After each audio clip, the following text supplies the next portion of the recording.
My name is Diana. I'm 44 years old. And at that moment, I was just a woman lying in a hospital bed alone, afraid, and desperate to hear her son's voice. I had collapsed at work. The doctor said it was exhaustion mixed with dehydration, but I knew it was more than that. It was years of holding everything together, pushing through long shifts, skipped meals, and sleepless nights. I thought of Mason immediately. My boy, my only family. He always said, "Mom, if anything ever happens, call me first." So I did. I called. The first time, it rang. And rang. Then went to voicemail.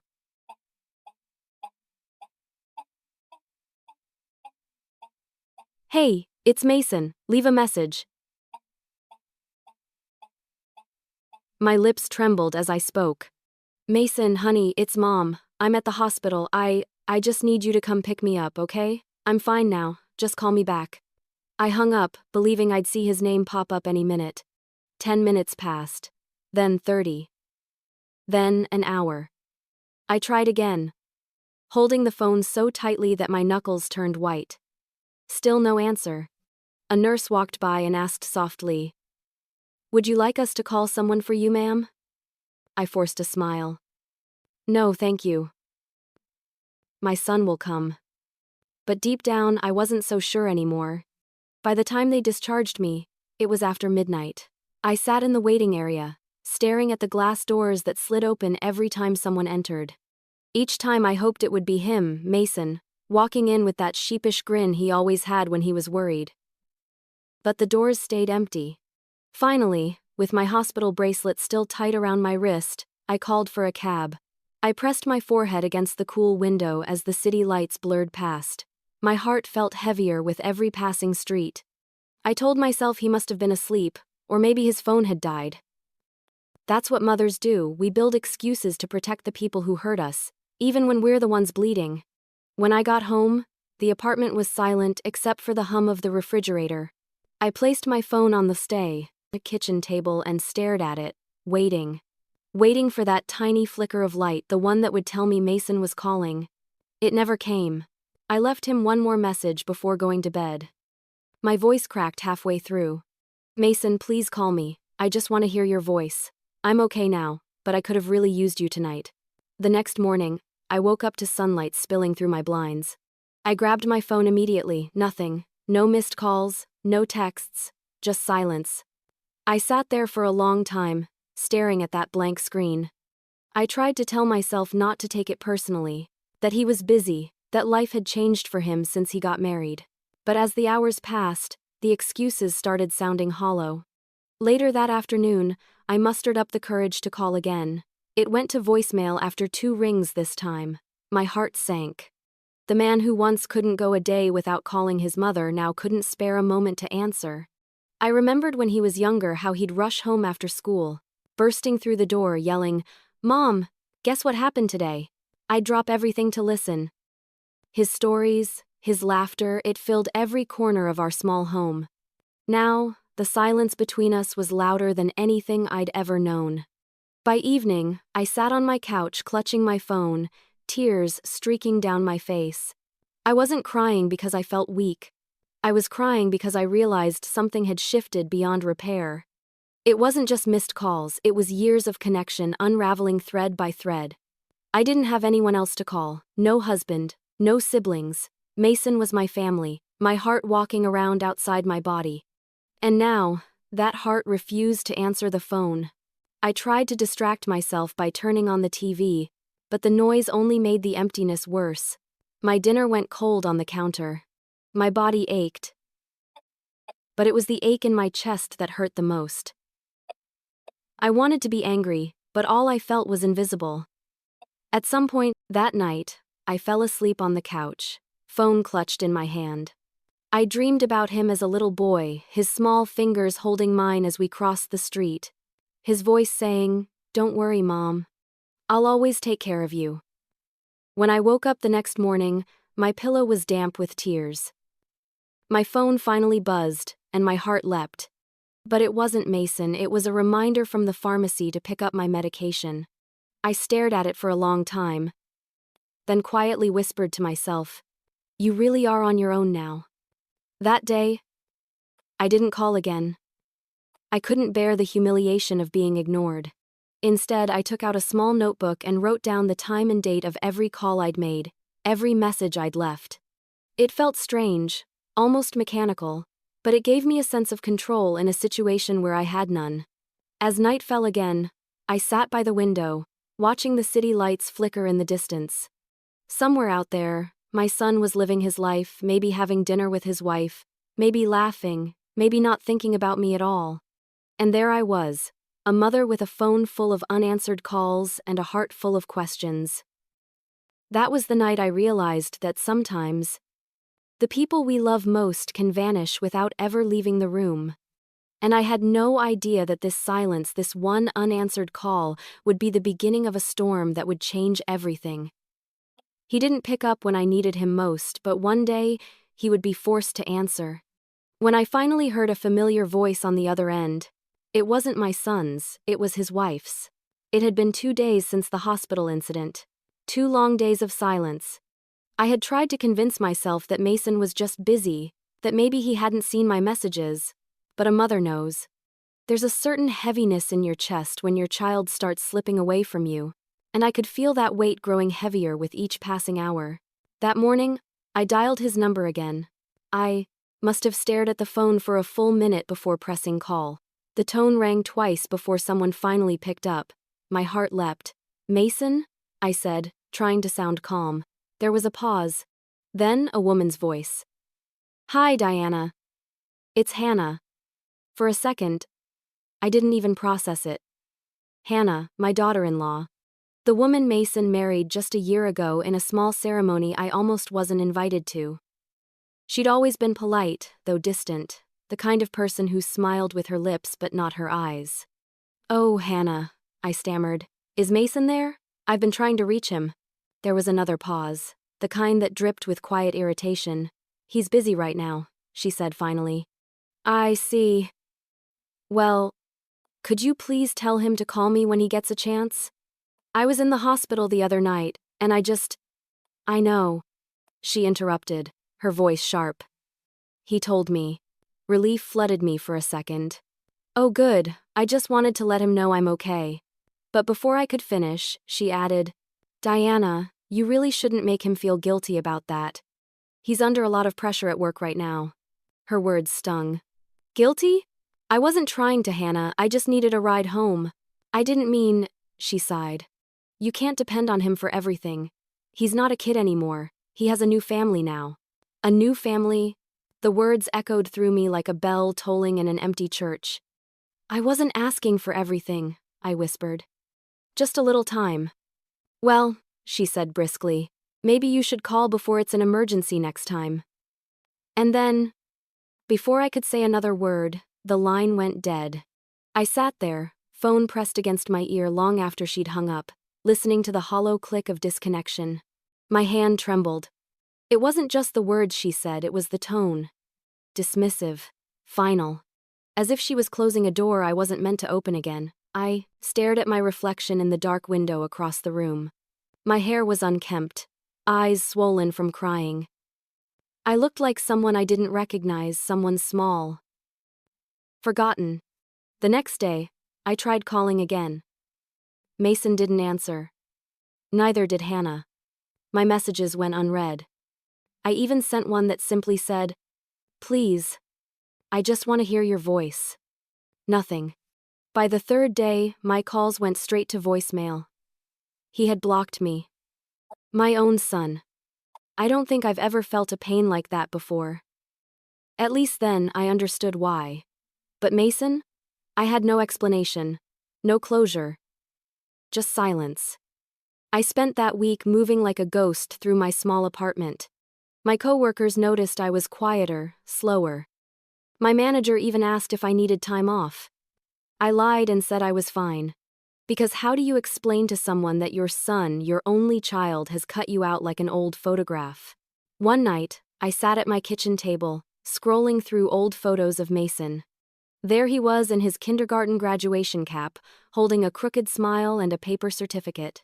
There he was at 16, standing proudly next to the used car I'd saved for years to buy him. Every picture told the same story: love, sacrifice, devotion. And now, none of it mattered. I replayed Hannah's voice in my mind, the way she'd said, "new family." Like I was an old one, an outdated chapter that didn't fit in their new life. I wondered what she told him about me, maybe that I was clingy, or manipulative, or that I needed too much. But was it too much to want a phone call? To want to know my son still cared? The anger came slowly, creeping in like a shadow. At first, it was just sadness. Then, disbelief. Then something colder. I wasn't angry at Hannah for answering, I was angry at Mason for letting her speak for him. He could have called me himself. He could have told me, "Mom, I need some space." It would have hurt, but I would have respected it. But, to vanish, to let his wife hang up on me, that was cruelty disguised as silence. I started keeping my phone on loud, even when I slept. Some part of me still hoped he'd call back, maybe apologize, maybe say he'd been busy, or that Hannah had overstepped. But each morning, I woke to nothing. One afternoon, I decided to visit his office. It was downtown, in one of those glass buildings with a front desk that makes you feel like you don't belong. The receptionist looked up and asked if I had an appointment. I told her I was Mason Cole's mother. She smiled politely and made a quick call. Then she looked up at me with an apologetic expression. "I'm sorry, ma'am. Mr. Cole isn't available right now." I thanked her and left. But as I turned the corner, I saw him through the glass wall of a conference room, laughing with coworkers, phone in hand. He saw me too. Our eyes met for a brief, frozen moment. And then, he looked away. I stood there for a second, waiting for him to come out. He didn't. That was the moment I knew something inside me had broken. On the bus ride home, I kept replaying everything, every sleepless night, every extra shift, every time I told myself he was too busy to call. I realized I'd been making excuses for someone who didn't even want me in his life anymore. When I got home that night, I didn't cry, not a single tear. Instead, I wrote one sentence in my notebook under the date. He didn't forget. He chose not to care. And then, for the first time, I whispered something I never thought I'd say about my own son. If he wanted to erase me, I would make sure he never forgot me again. They say revenge isn't always about anger sometimes. It's about survival. After that humiliating phone call with Hannah and the cold silence that followed, something inside me hardened. It wasn't sudden, it was a slow, deliberate freezing of the parts of me that used to make excuses for my son. For years, I'd told myself, Mason loved me, he was just busy, just distracted, just growing up. But now I knew better. Love doesn't ignore you. Love doesn't block your number. I began to realize that maybe the only person I could depend on was myself. So, I started doing something I never thought I would. I began keeping records. It started small. I wrote down the dates and times of every call I made to Mason, every message I sent, every one that went unanswered. I documented every attempt at contact like I was building a case file, even though I didn't yet know what kind of case it would become. At first, it felt pathetic, like I was clinging to proof that I mattered. But as the days passed, that notebook became my weapon. My sanity, my way of saying, I existed. I started printing things too, bank statements showing the money I had transferred to Mason when he first moved out, the tuition payments I had made for his college, the medical bills I paid when he broke his arm at 18. Every sacrifice I'd ever made for him was there, in black and white. I didn't do it to shame him. Not yet. I did it to remind myself that I wasn't crazy. That all those years of giving, of pouring every ounce of myself into his future, were real. Because now,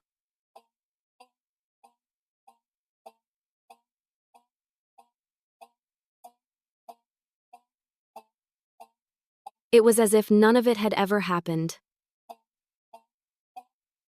My evenings I'd make tea, sit at the kitchen table, open my old shoebox of documents, and add to my collection. Receipts, emails, screenshots of unanswered messages, each one a small piece of a larger story that Mason seemed determined to erase. Sometimes, while I worked, I'd talk to him in my head. I'd say, "Do you remember when I stayed up all night sewing your costume for the school play? Or when I skipped meals so you could have lunch money?" I wondered if he ever thought about those moments anymore. Probably not. People forget when it's convenient. One night, I sent him a long message. I told him I was struggling to pay my rent and medical bills after the hospital stay. I didn't ask for money, just for him to call me. I thought maybe appealing to his empathy, the boy I raised, might reach him. He replied the next morning. Just one text. "Mom, please stop putting this on me." That was it. 6 words. No concern, no warmth, just dismissal. I read that text over and over again until my hands shook. It felt like the final confirmation that the boy I raised was gone. The message was still on my phone, but I printed it out and added it to my folder anyway.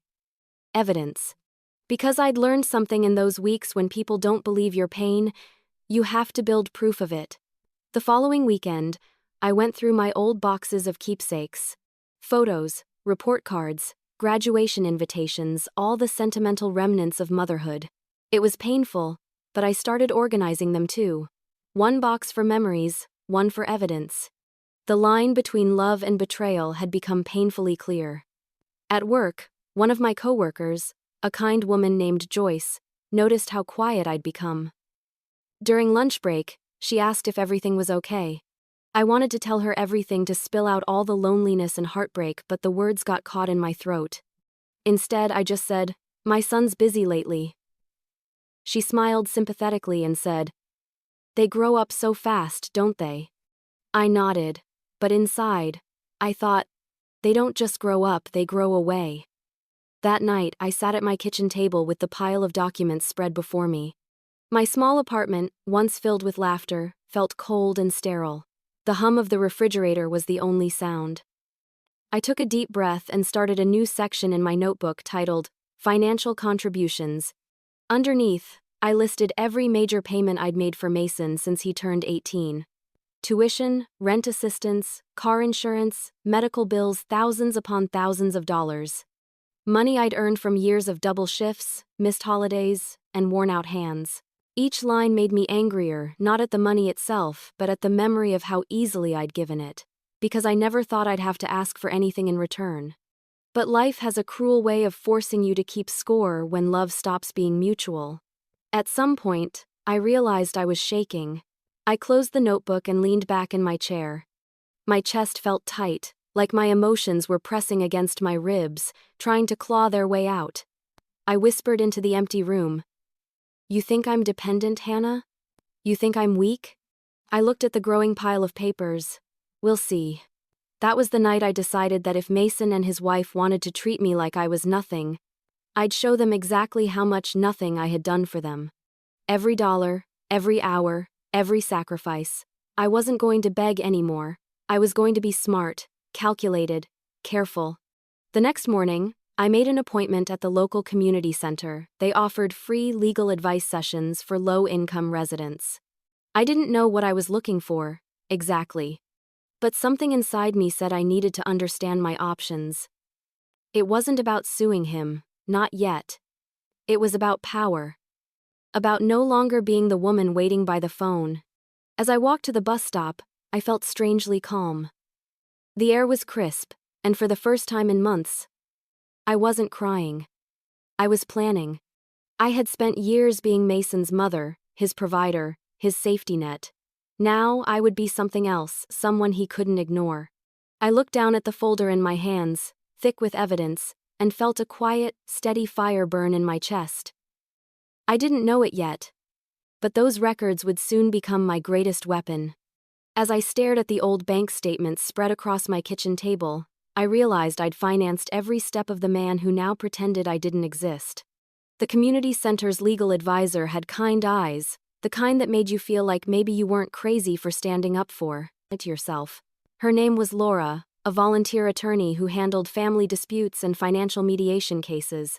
I didn't go there seeking revenge, I went seeking understanding. When I walked into her small office, I carried my thick folder of documents, trembling hands clutching the edges as if it contained proof of my entire existence. She motioned for me to sit and smiled gently. So, tell me what's going on. I hesitated, unsure where to begin. It's about my son, I said. Well, he's not talking to me anymore. But I've supported him financially for years. I paid for his education, his car, everything. And now I'm left with nothing.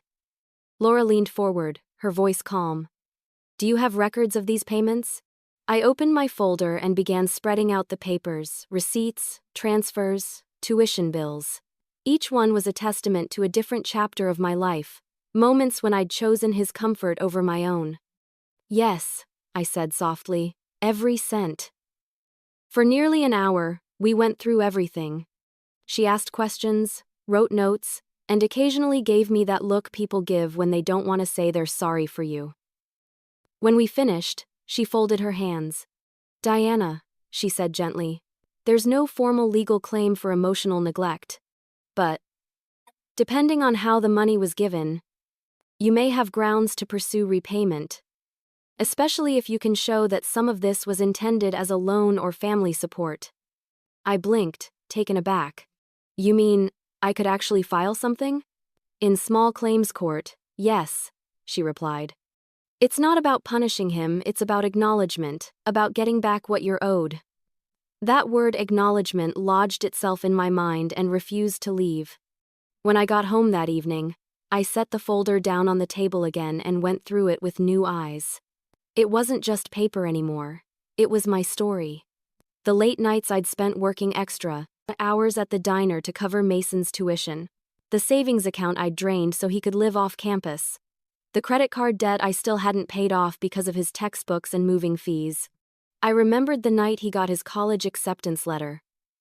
He'd burst into the kitchen, waving it like a trophy, yelling, "Mom, I got in! I got into Northwestern!" I'd hugged him so tight he could barely breathe.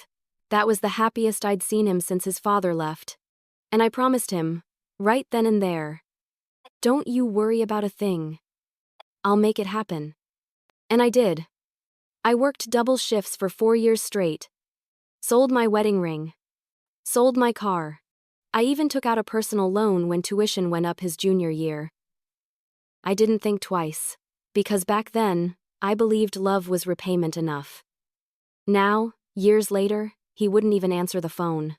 As I sat there, tracing the faded ink on those old receipts, I felt something shift inside me, a strange mixture of grief and fury. I had given him everything, and he couldn't even give me a phone call in return. I started adding things up, literally, line by line, tuition payments, housing deposits, meal plan fees, the laptop I bought him freshman year. By the time I finished, the total was staggering. Over $48,000. I stared at that number until it blurred through my tears. $48,000. That was the price of my love. The cost of being forgotten. The next morning, I took the folder and my notes back to the community center. Laura reviewed my figures and nodded slowly. If you decide to file, you'll need to specify what portion of this was intended as a loan. You can't claim what was clearly a gift, but you can claim support provided under expectation of repayment or shared responsibility. I nodded, trying to stay composed. I didn't write anything down back then, it was all trust. I understand, she said. But you can include documentation that shows a pattern of financial dependency. Sometimes, that speaks louder than a formal agreement. Dependency. That word stung. It made me sound weak. But maybe that's what I had been dependent on, the idea that my son would one day give back what I gave him. Not in money, but in love, care, acknowledgement. That night, I couldn't sleep. I lay awake staring at the ceiling, replaying all those little moments that now felt like betrayals in hindsight. The time I mailed him a care package with homemade cookies during finals week, he never even said thank you. The time he asked for help with rent after graduation, he promised to pay me back soon. He never did. I realized something I'd never let myself think before. Mason wasn't just neglecting me emotionally. He was using me. That realization hit me harder than any insult ever could. It wasn't just that he forgot who paid for his college, it was that he'd rewritten history to erase me from it entirely. I looked at the framed photo of his graduation on my shelf. I was standing beside him, smiling proudly, my arm around him. His cap slightly tilted, his grin wide and full of possibility. I had worn my best dress that day, even though it had a small tear in the sleeve. I'd told everyone around me, "That's my son, I did that." And now, years later, he couldn't even pick up the phone to say hello. The next day, I made my decision. I wasn't going to keep begging for attention. I wasn't going to keep waiting for apologies that would never come. If Mason had forgotten who built the foundation he stood on, then I'd remind him in court, if I had to. When I told Laura I wanted to move forward, she nodded, her expression firm but kind. "All right," she said. "We'll draft the complaint together." For the first time in months, I felt a strange calm. This wasn't about vengeance anymore. It was about standing up for myself, for the woman who gave everything and received nothing. As I walked home that day, the winter air stung my face, but I didn't mind. I wasn't just a grieving mother anymore. I was something stronger. And when Mason's wife laughed in my face at what I planned to do next, it only fueled my determination. I walked into the courthouse with shaking hands but a steady heart. It had been almost 2 months since I last heard Mason's voice. Every day since, I'd replayed that single text, "Please stop putting this on me." It had become the phrase that echoed in my mind whenever I started to waver, whenever guilt whispered that I was going too far. No, not this time. I wasn't putting anything on him.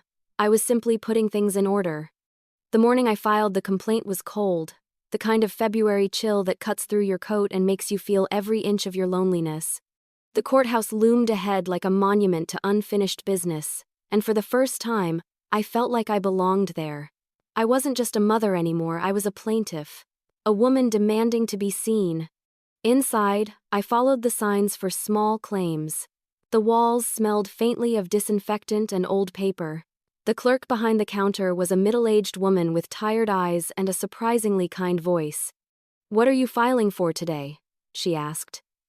"Unpaid support and personal debt," I said, my voice barely steady.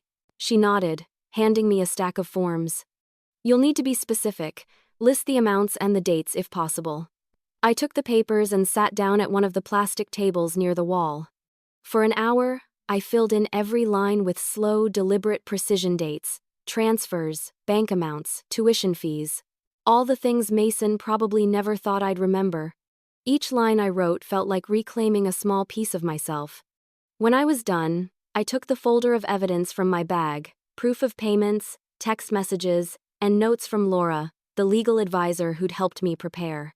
I clipped everything together and handed it back to the clerk. She glanced over the pages and looked up at me with a sympathetic half-smile. "You'd be surprised," she said softly. "You're not the first mother to do this." Her words hit me harder than I expected. I wasn't alone. Other mothers had stood here too. Hearts bruised but spines straight, demanding acknowledgement from the very children they once carried. She stamped the documents and slid them back toward me. "The filing fee is $50. Once that's paid, your case will be processed, and he'll be served a summons." I paid in cash, my hands trembling slightly as I counted the bills. That money could have gone toward groceries, but I didn't care. This was worth more than food, it was for dignity. When the clerk handed me the receipt, she said, "Good luck, Miss Cole." "Thank you," I whispered. Walking out of that courthouse, the air felt different. Lighter. Like I'd finally exhaled after holding my breath for years. The papers in my bag felt heavy, but it was a good kind of weight, a reminder that I was finally standing up for myself. I mailed the summons to Mason's address myself. It felt strangely poetic, dropping that envelope into the mailbox with his name neatly written on it. For years, I had sent him care packages, cards, and letters filled with love. Now, I was sending him a legal document, a declaration that his silence had consequences. A week passed, then another. No word. Until one afternoon, an envelope appeared in my mailbox. My heart skipped. I recognized Mason's handwriting immediately. For a brief second, I thought maybe this was it. Maybe he wanted to talk. But when I tore it open, my hands went cold. It wasn't from Mason, it was from his lawyer. The letter was short and cutting. Dear Miss Cole, we are writing on behalf of our client, Mr. Mason Cole, regarding the complaint filed on date. Your actions constitute harassment and emotional manipulation. Any further attempts to contact or coerce Mr. Cole will result in legal counteraction. Please direct all future correspondence to our office. I read it 3 times before I could even process it. Harassment, manipulation, those were the words my son, my flesh and blood, had authorized someone to send me. I sat down on my couch, the letter trembling in my hands. The paper blurred through tears. I hadn't realized I was crying. This wasn't Mason's tone. He didn't write like this. But he signed off on it. That was enough. For the rest of that day, I walked around my apartment in a haze. I kept looking at my phone, half expecting him to call, to apologize, to say, "Mom, I didn't mean it like that." But the phone stayed still, silent as ever. By nightfall, my sadness had hardened into resolve. I pulled out my notebook, the one where I kept every record, and added a new entry. Received letter from Mason's attorney. Accused of harassment. No personal communication from Mason. Response pending. I closed the notebook and took a deep breath. My tears had dried. My chest was still tight, but there was something new beneath the pain, a fire that refused to go out. For years, I had been afraid of being too much, too emotional, too needy, too present. But now, I realized that's what they wanted, to silence me by labeling my love as manipulation. No more. If Mason wanted to take this to court, then we would go to court. Not because I wanted revenge, but because I deserved recognition. Because the woman who raised him deserved better than silence and threats. The next morning, I called Laura again and read her the lawyer's letter. She sighed, unsurprised. "They're trying to intimidate you," she said. "Don't back down. You have every right to pursue your claim." So, I didn't. I sent a formal response through her office, confirming that I intended to proceed. Then, I began preparing for the next step, organizing my evidence, labeling documents, making copies. It was exhausting, but it gave me purpose. Every paper I filed, every phone call I made, every sleepless night, it all reminded me that I wasn't invisible anymore. I might have lost my son's affection, but I still had my voice. And I was going to use it. That night, as I slipped the court papers back into their folder, I looked at Mason's name on the top of the page. For a moment, my heart softened. I remembered the little boy who used to draw me cards that said, "Best mom ever." Then I folded the papers neatly and whispered, "You used to call me Mom. Now you can call me Plaintiff." Because if he wanted to fight me in court, he would get a fight. When the date came in the mail, I felt both terrified and alive. It was a plain white envelope from the county courthouse, but when I saw the seal stamped in blue, my pulse quickened. I stood at my kitchen counter, staring at it for a full minute before I dared to open it. My hands trembled slightly as I slid the paper out. There it was, Cole versus Cole. My name against his, mother versus son. The court date was scheduled for the following month, 9 a.m. on a Thursday. I stared at the words until they blurred, the reality sinking in like cold water. It wasn't just an idea anymore. I had done it. I had turned all my heartbreak, humiliation, and abandonment into an official proceeding. For a long moment, I just stood there, the silence of my apartment pressing in around me. I thought I would feel ashamed, but I didn't. I felt justified, seen. Finally, someone other than me would have to look at what Mason had done, not through the lens of family love, but through the lens of accountability. That night, I couldn't sleep. My mind spun with every possible scenario: what I would say, how Mason might react, what the judge might think. I knew I'd be facing not just him, but also Hannah, and the thought made my stomach twist. Still, I refused to back down. I started preparing, like my life depended on it. In a way, it did. Every night after work, I sat at my kitchen table surrounded by papers and folders, highlighters scattered like confetti across the wood. I organized each section carefully: financial support, emotional neglect, personal hardship. I made multiple copies of everything and labeled them with sticky notes. My lawyer, Laura, met with me twice a week. She helped me practice my statements, refine my documentation, and prepare for cross-examination. "They'll try to make you look emotional," she warned gently. "Stay calm. You're not here for sympathy, you're here for justice."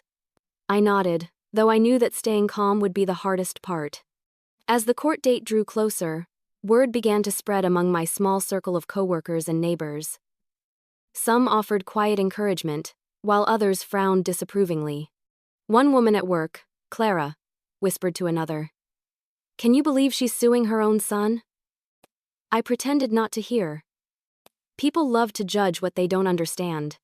They hadn't been there when I lay in a hospital bed alone. They hadn't seen the unanswered messages, the years of sacrifice that ended in silence. One evening, I received a call from an unknown number. For a brief, foolish moment, I hoped it was Mason. But it was his lawyer again.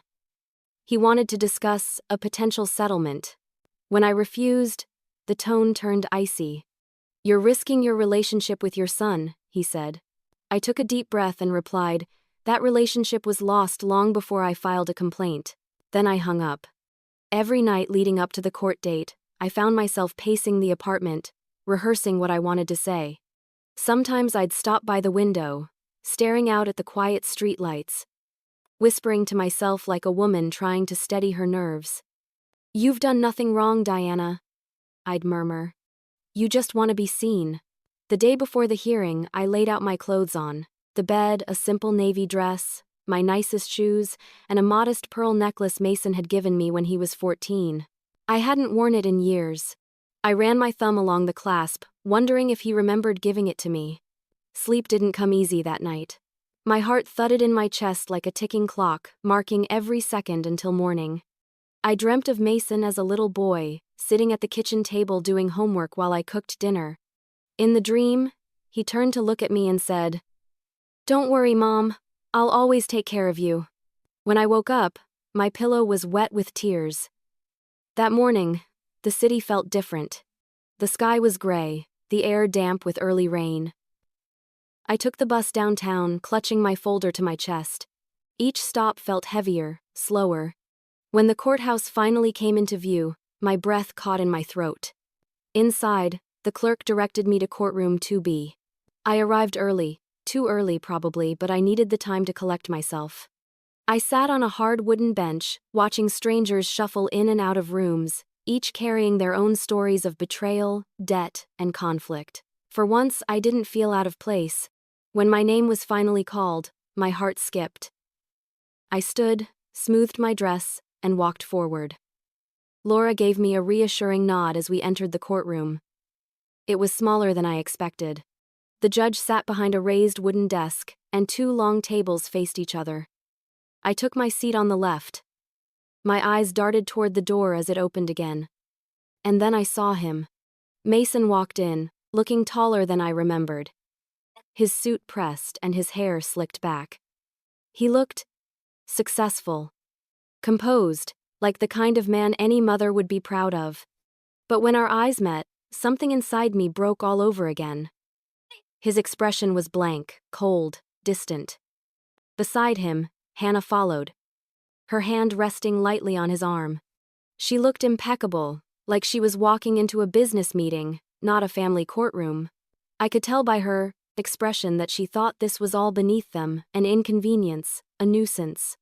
Mason didn't look at me again as they sat down. The judge began the session with procedural questions. My hands shook slightly as I signed the affirmation to tell the truth.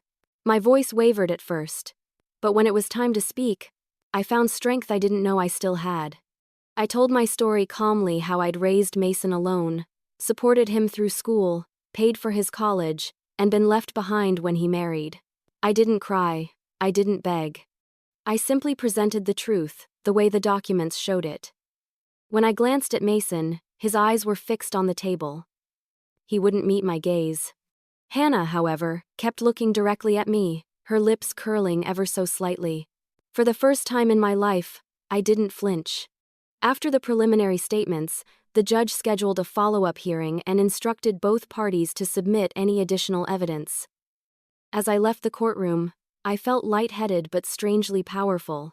For years, Mason had controlled the narrative of our relationship through silence. But now, silence had a record. It had a case number. Standing on the courthouse steps, I closed my eyes and let the rain hit my face. I wasn't crying, not anymore. I was cleansing myself of everything I'd carried. For the first time, he couldn't ignore me, and when he finally showed up to that courtroom, I barely recognized the man he had become. The boy who once held my hand now looked at me like I was just another name on a legal document. The courtroom was colder than I expected. Not in temperature, but in spirit. The walls were painted a dull beige that seemed to swallow sound, and every shuffle of paper echoed like a whisper of judgment. I sat at my table, hands clasped tightly in my lap, eyes fixed on the polished wood grain in front of me. Mason sat across the room, no more than 20 feet away, but it felt like miles. His suit was immaculate, navy blue with a crisp white shirt. He looked every bit the man I had sacrificed for the man I'd once dreamed he'd become. And yet, sitting there, I realized I didn't know him anymore. When the judge asked us to introduce ourselves, I stood up slowly. "My name is Diana Cole," I said, voice steadier than I felt. Then it was his turn. Mason rose from his chair, adjusted his tie, and said, "Mason Cole, the defendant, not her son. Not my mother's name is Diana, just the defendant." That small omission cut deeper than any insult ever could. He didn't glance at me once. His eyes were fixed on the judge. His tone professional, detached. It was as though all those years of laughter, bedtime stories, and late-night talks had been erased and replaced by formality. I tried to study him without breaking down. The faint scar above his eyebrow, the one he got falling off his bike when he was 7, was still there. I remembered patching him up that day, how he cried until I kissed the wound and said, "See, Mommy makes everything better." Now, I doubted he even remembered. When it was my turn to speak, I explained my claim clearly. How I had paid for his college tuition, living expenses, and medical bills after he turned 18. I showed the receipts, transfers, and bank statements. My voice only cracked once, when I said, "I didn't ask for much in return. Just acknowledgement." Mason's lawyer immediately stood. "Your Honor, this is not a financial dispute, it's an emotional one, disguised as a claim. My client has no legal obligation to reimburse voluntary expenses." The judge raised an eyebrow. "Let her finish, counselor." I took a breath, steadying my voice. "These weren't gifts," I said firmly. "They were sacrifices made under the promise that one day, he would take care of me when I couldn't anymore. I have nothing left to live on, nothing." For the first time, Mason's eyes flickered toward me. But the look wasn't one of compassion, it was discomfort, maybe even irritation. He shifted in his seat, avoiding my gaze almost immediately. The judge turned to him. "Mr. Cole, do you have anything to say in response to your mother's statement?" He hesitated. Then, with a sigh, said, "Your Honor, I appreciate everything my mother has done for me. But I didn't ask for any of it. She chose to help. I've tried to set boundaries, and she hasn't respected them." Boundaries. That word hit me like a slap. I had spent decades tearing myself apart to give him every opportunity, and now he called my love invasion.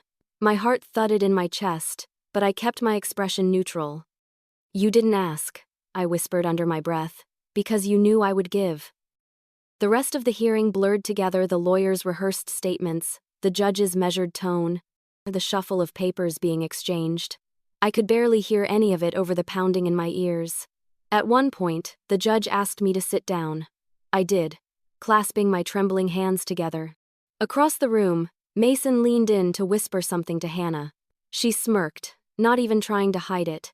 I could feel their alliance, the shared confidence of two people who thought I was powerless. That was when I realized something vital. This wasn't just about money anymore. It was about rewriting the story. For years, I'd been cast as the struggling, emotional mother. But here, in this room, I had evidence. I had structure. I had power. When the judge asked me a final question why I had filed this case after so many years, I looked him straight in the eye. Because, Your Honor, I said. For the last year, my son has ignored my calls, my messages, and even my cries for help. I ended up in the hospital, and he didn't show up. I'm not here out of greed, I'm here because silence has a cost too. The room went still. Even the clerk paused in her typing. Mason shifted uncomfortably again. His lawyer cleared his throat. Your Honor, I think it's clear this is not a financial issue, but an emotional grievance. The judge leaned back, studying me for a moment, then said, Perhaps. But emotional grievances often have financial roots. I'll review the submitted evidence before making a ruling. That was the moment it hit me. I wasn't crazy. Someone with authority had finally acknowledged that what I was feeling was real. As the judge adjourned the session, I gathered my papers slowly, trying not to let my shaking hands show. Mason stood and turned toward the door immediately. I thought, for a split second, he might look back. He didn't. I followed him out of the courtroom at a distance. Hannah's heels clicked sharply against the marble floor. They spoke in low voices, but I caught fragments, her saying, Don't worry, this will blow over. He didn't respond. I wanted to call out to him. To tell him that all I ever wanted was a phone call. A moment. An acknowledgement. But I knew it was useless. The boy I'd raised was gone. What remained was a man who saw his mother as an inconvenience to be managed. I paused by the courthouse door, watching him step into the sunlight with his wife by his side. They looked like a picture-perfect couple, young, confident, untouchable. And me? I was the shadow of their past, standing behind glass, unseen. I clutched the folder to my chest and whispered to myself, He looked at me like a stranger today. But one day, he'll remember who I am. Because before this was over, I would make sure the world remembered, too. All I said was one sentence, but it silenced the entire courtroom. The second hearing was scheduled 2 weeks later. The first one had left me shaken but resolute. I spent the days leading up to the next session refining my statement, organizing my evidence again, and practicing how I would speak slowly, clearly, without emotion clouding my words. I knew that if I broke down, they would see me as fragile, unstable, irrational. So I built a wall inside myself, one brick at a time. That morning, I dressed carefully in the same navy dress I'd worn before. It had become a kind of armor. I pinned my hair back neatly, put on a touch of lipstick, and clasped the small pearl necklace Mason had given me when he was a boy. It was my reminder of who he used to be and of everything I'd lost. When I arrived at the courthouse, the hallway outside the courtroom buzzed with quiet murmurs and footsteps. I spotted Mason and Hannah standing near the door, their heads bent close together. He was holding a stack of papers, and she was whispering something in his ear. He didn't notice me at first. But when he did, his expression was unreadable. No warmth. No acknowledgement. Just professionalism. I walked past them without a word. Inside, the courtroom felt colder than ever. The judge entered and took his seat, flipping through a file before glancing up. We'll continue with case number 4265, Cole versus Cole, he announced. Both parties are present? Yes, Your Honor, my lawyer said. Mason's attorney stood as well. His tone clipped and confident. Yes, Your Honor, we'll be presenting our defense today. The proceedings began. Mason's lawyer went first, laying out his argument that my financial support had been voluntary and not contractual. He called it a mother's generosity, not an agreement. He said I was using the court as a tool for emotional leverage. Every word felt like an erasure of everything I had sacrificed. I sat still, fingers intertwined in my lap, focusing on my breathing. When it was my turn to speak, Laura nodded at me, her expression steady but encouraging. I stood, walked to the witness stand, and took the oath. The judge gestured for me to begin. Mrs. Cole, You may present your statement. I looked down at the pages in my hand, but my eyes blurred. Words on paper suddenly felt too small for what I needed to say. I set them aside and spoke from my heart instead. I supported my son, Mason, for over 2 decades. I began, my voice clear and steady. I worked double shifts, took on debts, and sacrificed everything so he could have a better life. I didn't do it expecting money back. I did it out of love. But love doesn't mean you stop deserving respect. The judge nodded slightly, his expression softening. I continued. When I collapsed at work last year and ended up in the hospital, I called my son. He didn't answer. Not once. I left messages, texts, nothing. I had to take a cab home alone. My own child left me stranded. A few people in the courtroom shifted uncomfortably. Even Mason looked uneasy, though he didn't meet my eyes. Then I said the sentence, the one that stopped everything. Every cent I spent on my son was out of love, but love shouldn't make me disposable. The room went silent. Even the sound of typing from the clerk's keyboard paused for a heartbeat. The judge leaned forward slightly. Mason stared down at the table. Hannah crossed her arms but didn't look nearly as confident as before. In that silence, I felt the truth settle over the room like dust, heavy. Undeniable. Real. For a long moment, no one spoke.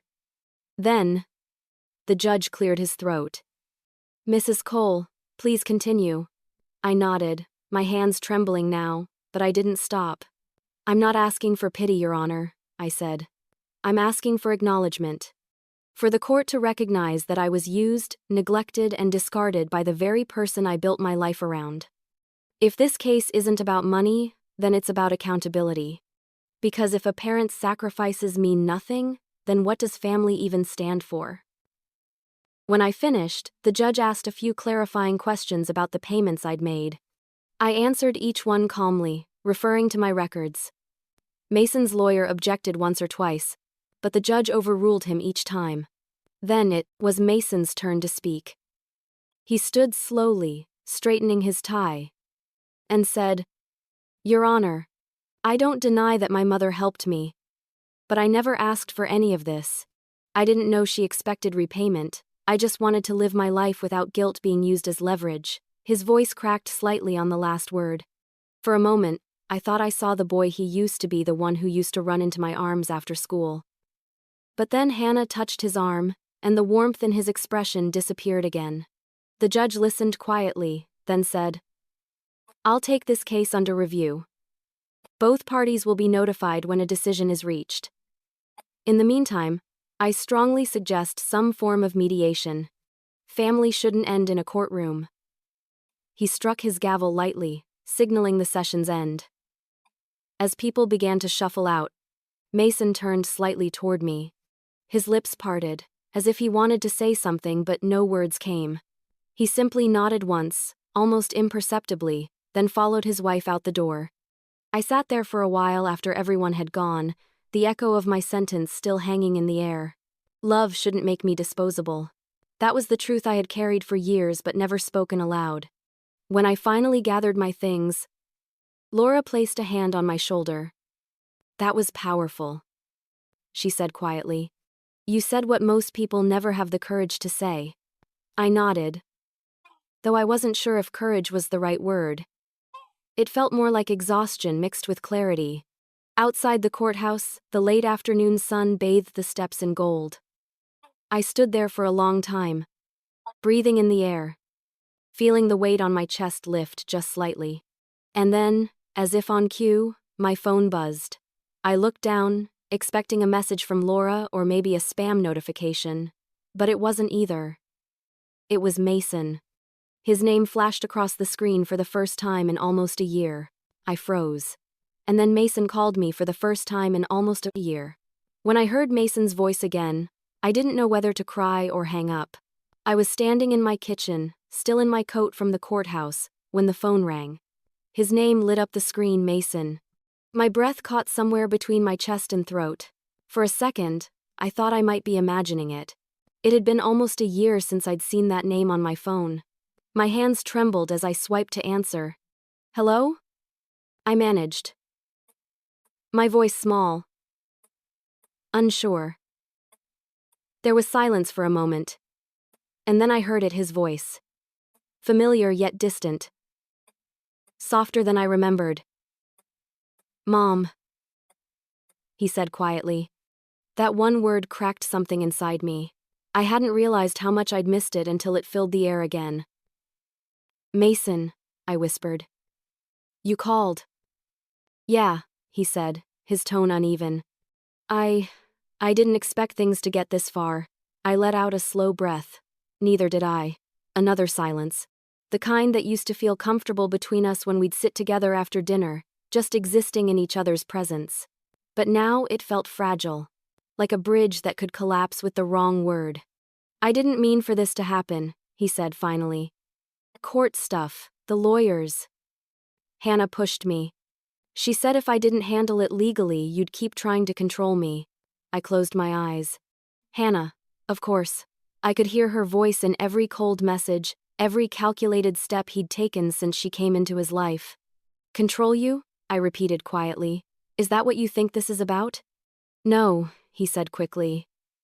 At least, I don't know. Maybe I let her convince me.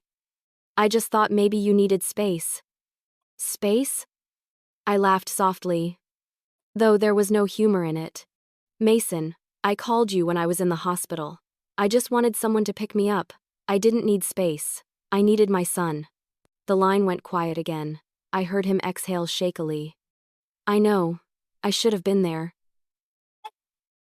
There it was, an apology, faint but real. My throat tightened. Mason, I said, trying to steady my voice. Do you know what it felt like? To raise you? To give up everything for you? And then become invisible in your life? He didn't respond right away. When he finally spoke, his voice cracked. I don't know what happened to me, Mom. Somewhere along the way, I started thinking that being independent meant cutting ties. Hannah said I'd never grow up if I kept letting you guilt me. I thought she was right. She told you that love was guilt, I said, bitterness seeping into my tone. She twisted everything that was good between us. I see that now, he said softly. But at the time, I just wanted peace. And when you called, I thought talking to you would cause another fight. I didn't realize silence would hurt worse. For the first time in a long while, I heard sincerity in his voice. Real regret. I leaned against the counter, feeling the years of anger and disappointment swirl inside me like a storm. I never wanted to fight you, Mason, I said. I wanted you to remember me, to not let her erase me. He took a deep breath. She didn't erase you, Mom. I did. I let it happen. His voice wavered. I just wanted to be a good husband, you know? But in trying to prove I could handle life on my own, I forgot the person who made it possible in the first place. Tears stung my eyes, but I didn't let them fall. You forgot, yes, I said, but forgetting isn't permanent. You can remember again if you choose to. There was a pause, and then I heard a sound that nearly broke me, Mason's quiet sob. Mom, I'm sorry, he whispered. I really am. I don't even know how to fix this. I swallowed hard, torn between anger and forgiveness. For months, I had dreamed of this moment, imagined what I would say if he ever reached out. I thought I'd scream, demand answers, demand justice. But now that he was here, fragile, remorseful, I couldn't do it. Instead, I said, meet me. Tomorrow. Coffee, the place near the park. He hesitated. Are you sure? I'm sure. When we hung up, I sank onto the couch, the phone still warm in my hand. My body felt drained. But my heart felt like it was beating again for the first time in months. That night, I barely slept. Every possible scenario ran through my head: what he would say, what I would feel. Part of me still didn't trust him. I didn't know if his apology was real or just guilt after seeing how the court reacted. But I needed to look him in the eyes, to see if there was anything left of the boy I once knew. The next morning, I arrived at the cafe early. It was a small, quiet place we used to go to when he was in high school, our secret spot before his soccer practices. I sat by the window, fingers wrapped around my coffee cup, watching the door. When Mason finally walked in, my breath caught. He looked tired, older somehow, like the past year had taken something from him too. He hesitated when he saw me, then walked over. "Hi," he said softly. "Hi," I replied, my voice trembling. We sat down. For a long moment, neither of us spoke. Then he reached across the table, his hand barely brushing mine. "Mom," he said, his voice breaking. "I'm getting a divorce." I blinked, unsure if I'd heard correctly. "What?" "She's leaving," he said, his eyes wet. "Or maybe I'm the one leaving. I don't even know anymore." I realized I don't like who I've become with her. Cold, distant. "I hurt you." And it made me realize I've been hurting myself too. The words hit me like thunder. I had expected excuses, maybe apologies, but not this. "Mason." I started, but he cut me off gently. "I know I can't undo what I did," he said, "but I want to make it right. I want to be your son again, if you'll let me." I looked into his eyes and saw something I hadn't seen in a long time, truth. Not the boy I once knew, but the man he was finally trying to be. My throat tightened as I nodded. "You have a long way to go, Mason," I said quietly. "But this is a start." Because in that moment, for the first time in years, I heard my son, not the man who ignored me, but the boy who used to promise he'd never let me down. His words hit me like thunder. I never saw it coming. We sat there in that small cafe, the morning sun filtering through the window, casting soft light on the face I hadn't truly seen in so long. I had imagined so many versions of this conversation over the past year, some angry, some tearful, some filled with accusations, but never this, never divorce. Mason's fingers tapped nervously on the table. His coffee sat untouched, the steam fading into the air. He looked exhausted, like a man who hadn't slept in days. His eyes were red-rimmed, and there was a sadness in them that I recognized instantly. It was the same look he used to get as a child when he knew he had disappointed me. "I didn't want to tell you like this," he said finally, his voice low. "But I couldn't pretend anymore. Hannah and we're done." I sat back, trying to process his words. "Done? What happened, Mason?" He ran a hand through his hair, a gesture he'd had since he was a boy. "It's been bad for months." She started arguing about everything: the case, my job, the money. She said I wasn't assertive enough, that I let you manipulate me. "But that's not true, Mom. You didn't manipulate me. You just loved me." The tremor in his voice cracked something open in my chest. For so long, I'd been painted as the villain in his marriage, the overbearing mother who couldn't let go. To finally hear him say that you just loved me felt like redemption. "Mason," I said softly, "I never wanted to ruin your marriage. I just wanted you to remember where you came from." "I know," he said, looking down. "And I didn't. I let her convince me that cutting you off was the only way to grow up. But all it did was make me miserable." I reached across the table and took his hand. For a moment, he hesitated, then let me. His fingers were cold but familiar. "People can change, Mason," I said quietly. "Sometimes pain forces it." He nodded, his eyes filling again. "When I saw you in that courtroom, I felt ashamed. I didn't even recognize myself. Watching you stand there, calm and strong after everything I'd done, it broke me." My throat tightened, but I held my composure. "You hurt me deeply, Mason. But you also reminded me of something: I'm stronger than I ever thought I was." He smiled faintly. "You've always been strong, Mom. I just didn't see it before." We sat in silence for a while. Outside, people passed by, unaware that a mother and son inside were trying to rebuild what had been shattered. Finally, I asked, "So what happens now? With Hannah?" He sighed. "She's furious. When I told her I wanted to leave, She said she'd make my life miserable. But honestly, I don't care anymore. I can't live like that. She wanted control over everything, my job, my friends, even my family. She said you were toxic, that I had to cut the cord or she'd leave. And you believed her. I said quietly. I did, for a while, until I realized the only toxicity in my life was her. There was no joy in his words, only exhaustion. Divorce wasn't victory, it was release. Mason, I said, are you sure this is what you want? He nodded. Yeah, I'm sure. I've already spoken to a lawyer. I'm filing next week.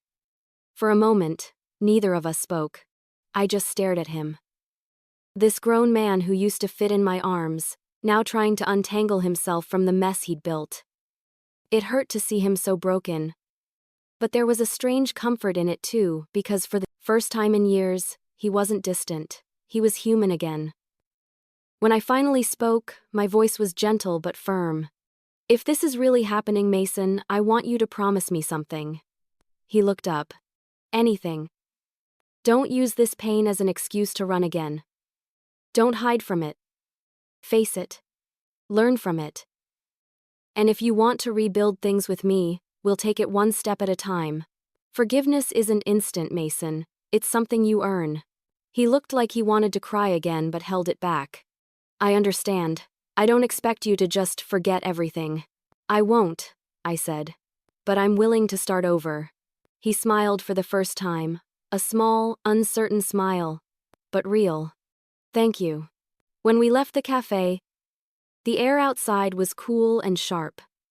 We walked together for a bit, neither of us saying much.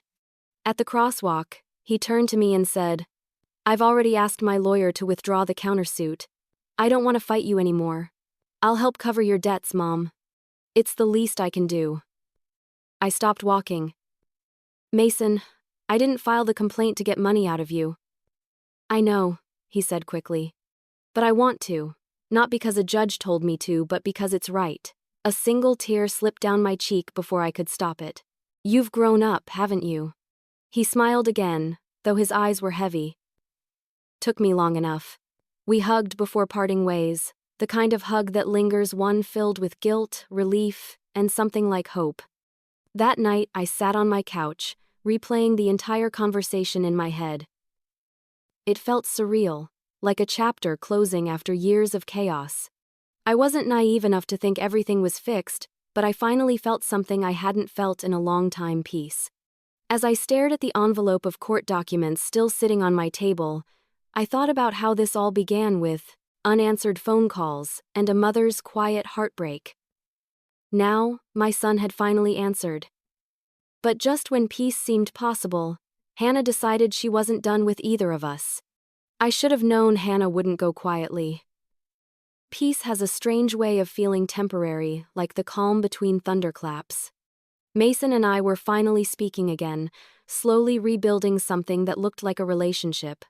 He'd moved into a small apartment across town, filed for divorce, and even started joining me for Sunday dinners. For the first time in years, my kitchen smelled like laughter again. But the quiet didn't last long. It never does when bitterness is still out there, festering. It started with small things. One morning, I woke up to find my mailbox stuffed with flyers for debt relief services companies I'd never contacted. Then, a week later, I received a call from a credit agency asking about a pending inquiry under my name. When I told them I hadn't opened any new accounts, they said someone had used my personal information to request credit cards. I hung up, heart pounding. I knew exactly who was behind it. Hannah. She knew my address, my birthday, everything. And more importantly, she had motive. At first, I didn't tell Mason. He was fragile, still untangling himself from the mess she'd made. But things escalated fast. A few days later, I came home to find an unmarked envelope taped to my door. Inside were photos, grainy shots of me walking to work, standing at the bus stop, even inside the grocery store. My blood ran cold. On the back of one photo, written in neat, looping handwriting, were 5 words. You don't know what's coming. That night, I barely slept.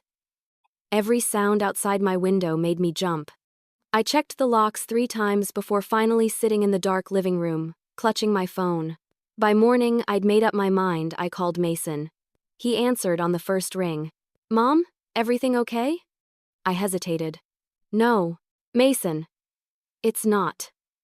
When I told him what had happened, his reaction was immediate. "She's doing this? Are you sure? Who else would it be?" I snapped, fear turning to anger. "Who else knows everything about me?" There was silence on the line. Then, quietly, he said, "I'll handle it." I wanted to believe him, but part of me was terrified this would only make things worse. Hannah wasn't the type to back down. She was the type who'd rather burn everything to the ground than lose control. 2 days later, Mason showed up at my apartment, looking drained but determined. I confronted her, he said. She denied everything, of course, but when I mentioned the police, she got nervous. I frowned. "And?" "She said something about how I'd regret choosing you over her." My stomach twisted. "That sounds like a threat, Mason." He nodded grimly. "I know." He filed a police report that afternoon. They took the photos, the envelope, and my statement. But I could tell by their expressions that they didn't expect much to come of it. Unless Hannah did something overtly illegal, there wasn't much they could do beyond keeping an eye out. Still, Mason refused to let it go. Over the next few weeks, he gathered evidence of his own emails she'd sent him, filled with veiled threats, screenshots of messages accusing him of betrayal. The more he showed me, the clearer it became. Hannah wasn't just angry, she was unraveling. Then came the bank account incident. One Friday morning, I went to withdraw money for rent, only to discover my checking account had been frozen. When I called the bank, they said someone had filed a fraud alert, claiming I was deceased. Deceased. I felt the blood drain from my face. I had to physically go to the bank, show my ID, and prove I was alive to unfreeze the account. The humiliation was unbearable. When I told Mason, he slammed his fist on the table. "That's it, I'm getting a restraining order." And he did. He showed the judge the threats, the fake credit applications, even the photos. The court granted a temporary injunction within a week. Hannah was served at her workplace, a law firm of all places. I almost laughed at the irony. But she didn't laugh. She retaliated. 2 nights later, Mason's car windshield was smashed outside his apartment. The police suspected vandalism, but there were no cameras, no witnesses. I knew in my gut it was her. The next morning, Mason came to my door again. He looked defeated, exhausted. "She's out of control," he said. "I can't even go to work without looking over my shoulder." I took his hands in mine. "You're not alone in this anymore. We'll get through it." He gave me a weary smile. "You sound like you used to when I was little." "That's because you're still my boy," I said softly. The weeks that followed were a blur of police reports, tense phone calls, and waiting. Every time the phone rang, my heart jumped. But slowly, things started to calm. The restraining order held. The harassment stopped. And then, one morning, we got the call. The judge had reviewed Mason's case and granted a permanent injunction. Hannah couldn't contact or approach either of us for 2 years. When Mason told me, I felt my knees go weak. Relief flooded through me so hard I nearly cried. The following week, we attended the hearing to finalize it. Hannah sat on the other side of the room, looking pale and furious. Her once perfect composure cracked. She didn't speak. She didn't even look at Mason. When the judge read the order aloud, she simply gathered her things and left. As the gavel fell, Mason exhaled deeply, turning to me with tears in his eyes. "It's over," he whispered. I nodded, feeling something heavy lift off my chest. For the first time in years, I believed him. We walked out of that courtroom side by side, not as plaintiff and defendant, but as mother and son. The sun was shining outside, and Mason's hand brushed against mine. For a long time, neither of us said anything. Then I smiled faintly and whispered, "You finally picked up, didn't you?" He laughed through his tears. "Yeah, Mom, I finally did." And when the judge ruled in our favor, Mason turned to me with tears streaming down his face. The day Mason hugged me again, It felt like time rewound. For so long, I had carried the memory of that first hug he gave me as a little boy, the way his small arms would wrap around my neck. Fierce and trusting. When he pulled me into his arms again outside that courthouse, years later, it was different. He was taller, stronger, but the warmth was the same. It felt like a wound closing, slow and painful, but healing all the same. After the injunction against Hannah was granted, our lives began to quiet down. For the first time in years, I wasn't waking up in fear. I wasn't checking the locks 3 times a night or staring at the phone waiting for bad news. The silence that had once haunted me now felt peaceful. It wasn't the silence of abandonment anymore, it was the silence of rebuilding. Mason kept his promise. He came by every weekend, sometimes with groceries, sometimes with takeout, always with a look that said he was still trying to make up for lost time. I didn't make it easy for him. Forgiveness isn't something you hand out like a favor, it's something earned in patience and honesty. We started simple. Conversations over coffee. Walks in the park. He told me about his job, how he'd been promoted recently but hadn't felt proud of it until now. I told him about my writing hobby, the journal I'd kept through everything. He asked if he could read it one day, and I said maybe. Not yet. The court case was officially closed. Mason had paid off my remaining medical bills and helped me settle the debts that had buried me for years. I hadn't asked him to, but he said it was his way of clearing the slate. I told him that money couldn't erase what happened, but he said, "It's not to erase it, Mom, it's to rebuild what I broke." That sentence stayed with me. One Sunday morning, he showed up at my door with a box in his hands. "What's this?" I asked. He grinned shyly. "You'll see." Inside were framed photos. Ones I hadn't seen in years. Him in his graduation gown, our old family trip to the lake, my birthday from decades ago where I'd blown out candles while he clapped from his high chair. "I found these when I was cleaning out the house," he said. "I figured they belonged here." I ran my fingers over the glass, over the faces frozen in time. "Thank you," I whispered, voice trembling. He helped me hang them that afternoon. The walls that once felt bare and lonely slowly filled with our story again, proof that love had existed here. That it still did. We started cooking together again too. I'd chop vegetables while he set the table, both of us moving around the small kitchen like we used to when he was a teenager. The first time we sat down to eat, he said grace without prompting. I hadn't heard him do that since before college. After dinner, he helped me wash the dishes. We stood side by side at the sink. The warm water running over our hands. The quiet between us soft and unhurried. "You know," he said after a while, "I used to think you were disappointed in me." I looked at him, surprised. Disappointed? Why would I be? "Because I didn't become the kind of son you deserved," he said quietly. "You gave up everything for me, and I treated you like a burden." I dried my hands and turned to him. "Mason," I said, "the only thing I ever wanted was for you to be kind, that's all. And right now, sitting here with you, I think you are." His eyes glistened. "I'm trying." "I know," I said, smiling. "And that's enough." Over the next few months, we found a rhythm. We laughed, again. We shared inside jokes like we used to. Sometimes, he'd call me on his way home from work just to talk about his day. The first time my phone lit up with his name again, I cried before answering. Not out of sadness, but because it finally felt normal again. One evening, he told me he'd started volunteering at the same community center where I'd first gone for legal advice. "They have a mentorship program for teens," he said. "Kids who don't have anyone at home to support them." I figured I could help. I smiled. "You really have changed." He shrugged, a little embarrassed. "Guess I wanted to give back. Like you did for me." Hearing that made every painful memory worth something. Not justified, but transformed. The wounds had turned into lessons for both of us. When my birthday came around that year, Mason showed up with a cake. He'd written "For my mom who never gave up" in messy icing. We laughed about how crooked the letters were, but I couldn't stop the tears from falling.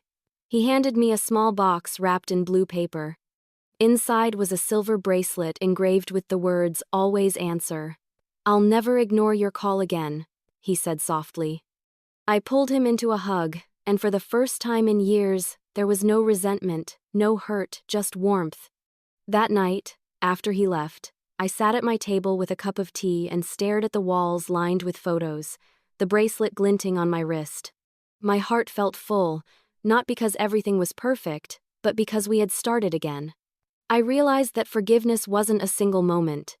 It was 1,000 small ones each time I chose to let go of bitterness. Each time he showed up instead of disappearing. We were building something fragile, yes, but real. And this time, it wasn't built on guilt or obligation. It was built on understanding. I picked up my pen and wrote in my journal, "My son and I have found our way back not to who we were, but to who we needed to become." I closed the book and smiled. Because as I stood looking at my old summons letter that night, I realized one final thing I still had to do. I wrote my last letter not out of anger but out of peace. It was a gray morning, the kind where the air feels heavy with quiet. The kind of morning that used to make me dread waking up because I'd have nothing to look forward to. But this time, it was different. My apartment felt warm, the faint smell of coffee filling the air, and the walls once bare were now covered with photographs of the life I had reclaimed. I sat at my kitchen table, my pen poised above a blank sheet of paper. Before me lay a small stack of documents, the remnants of a long, painful chapter. The original court summons, my complaint, my notebook of records. All of it. For a moment I just stared at it. The neat handwriting, the stamped seals, the legal language that once made my hands tremble. It was strange to think that these papers, these sterile pages, had been the bridge that brought my son back to me. I took a deep breath and began to write. "Dear Judge Hamilton." I wrote carefully. "I am writing to request the full withdrawal of my case against my son, Mason Cole. The matter has been resolved privately and peacefully between us. Thank you for hearing my story when no one else would." As the ink flowed, so did the memories, each word an echo of what I had lived through. The silence. The rejection. The humiliation of being ignored by the person I loved most. But also, the strength I had found in standing up for myself. My handwriting wavered as I continued. Sometimes justice doesn't come from punishment. It comes from understanding. And I believe we have both found that now.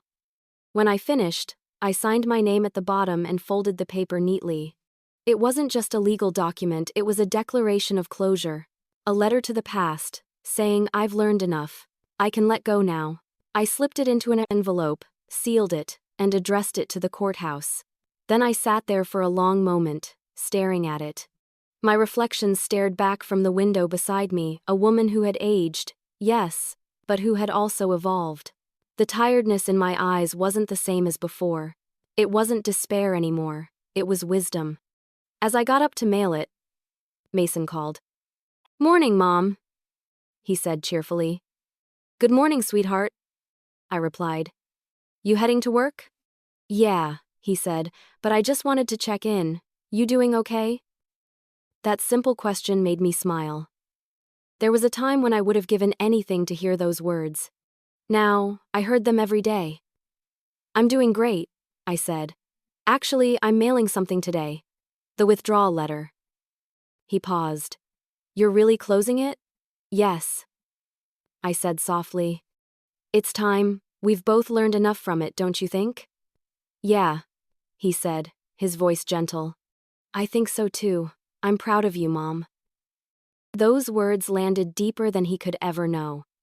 For years, I had chased his approval, his acknowledgement, his love. Now, hearing him say he was proud, it was like being handed back a piece of myself I didn't realize I'd lost. "I'm proud of you too," I told him. "You've grown up more in these past few months than I ever thought possible." We said our goodbyes, and I hung up with a smile. I slipped on my coat and walked to the mailbox down the street. The winter air was crisp, but it didn't sting the way it used to. It felt refreshing.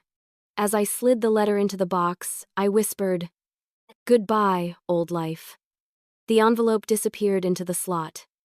and I felt something in me lift, a lightness that spread through my chest. On my way back, I stopped at a small coffee shop and ordered a drink to go.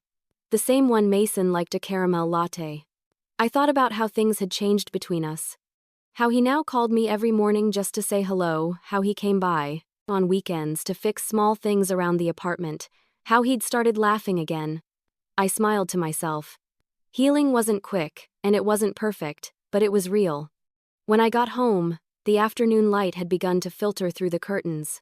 The photos on the wall glowed softly, the one of Mason and me at the park last month, both smiling awkwardly but genuinely, stood out most. Beside it hung my old framed college diploma, something I hadn't looked at in years. Beneath it, on the shelf, sat the small blue box that once held the court documents. I opened it one last time, just to be sure, then slipped the remaining papers inside and closed the lid. "I'm done," I whispered. The words echoed gently in the stillness of my apartment. That evening, Mason stopped by. He brought dinner from my favorite restaurant and a bouquet of tulips, my favorite flowers. "For the woman who taught me how to stand tall," he said with a grin. I laughed. "You're becoming quite the charmer," he winked. "Takes after his mom." We ate together, talking about ordinary things, his job, the weather, the movie he wanted to see next weekend. Ordinary had never felt so extraordinary. When he left, I walked him to the door. He hugged me, longer this time, and whispered, "Thank you for not giving up on me." "I never could," I said, smiling. "You're my son." After he left, I made myself a cup of tea and sat by the window, looking out at the quiet street below.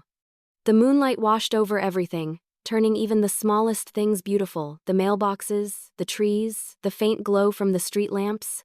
I thought about how far we'd come from unanswered calls to daily conversations, from cold silence to genuine love. The journey had been brutal, but it had also been worth every step. I picked up my journal and wrote my final entry. Closure isn't something someone gives you, it's something you write for yourself. Today I wrote mine in ink. I closed the journal, exhaled slowly, and smiled. Because sometimes, the loudest forgiveness is written in silence.